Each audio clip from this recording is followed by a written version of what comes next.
It's called hydraulic fracturing, or fracking for short. Groups such as the Sierra Club and the Environmental Defense Fund have all backed natural gas as a so-called bridge fuel, but other environmental groups and the Obama administration are raising questions about how this process might endanger drinking water supplies. But first, what is fracking and how does it work?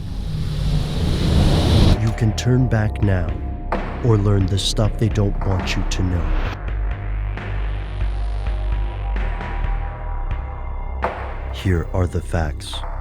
There's more than one way to make a gallon of gasoline. When the price of petroleum products rises or the supply dwindles, formerly expensive extraction methods suddenly make financial sense. One of these processes is called hydraulic fracturing, or fracking. Oil extractors use fracking to increase a well's output. Here's how it works. After a well is drilled, a chemically treated fluid, usually water, is pumped into the rock under high pressure. This pressure fractures the rock, releasing natural gas and oil. Propping agents such as sand or ceramic beads are added to keep the fractures open. This technique dates back to the 1940s, and companies routinely use fracking to maximize the output of numerous wells. In the United States, an estimated 90% of the country's natural gas comes from wells using this process.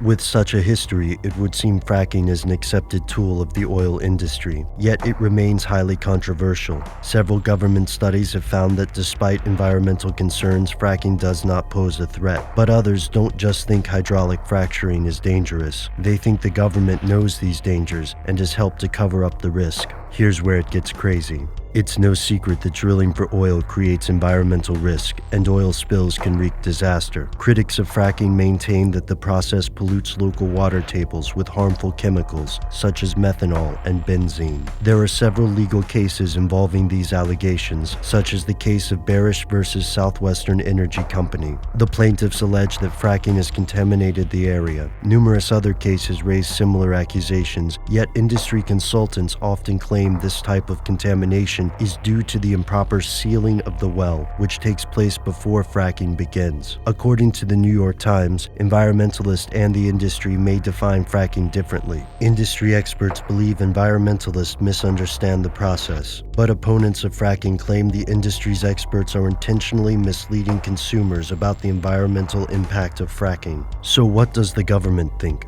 In 2004, the EPA claimed the injection of hydraulic fracturing fluids into coalbed methane wells posed little or no threat to the purity of underground water. Yet in 2011, a member of the EPA raised concerns about this study. Ben Grumbles oversaw the EPA's Office of Water in 2004. He claims the study's safety findings are exaggerated and that it didn't claim all fracking was safe. It also, in his view, didn't justify exempting fracking fluids from the drinking water protection of laws like the Clean Water Act and the Safe Drinking Water Act. So why are these fluids from fracking exempted? In 2005, the Energy Policy Act exempted all fracking fluids other than diesel in a move known as the Halliburton loophole to critics. Those who believe the government is covering up the risk of fracking point to this exemption as evidence of their claims. So what are the effects of fracking, and why is the practice so controversial? To some, this technology could help America break its addiction to foreign oil and won't damage the environment when properly handled. However, to critics, fracking is much more dangerous than business and governments would have us believe. Is the government safely ensuring a productive oil industry and a healthy environment at the same time, or is there something they don't want you to know?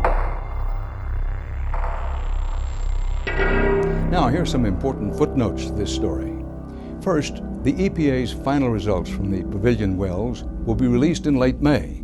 But the Environmental Protection Agency has much bigger plans for studying so-called fracking. The agency announced in March a nationwide study that will look at the health and environmental effects of hydraulic fracturing. The gas industry is objecting to the breadth of the study, which could ultimately lead to regulation and a possible repeal of the industry's exemption from the Safe Water Drinking Act.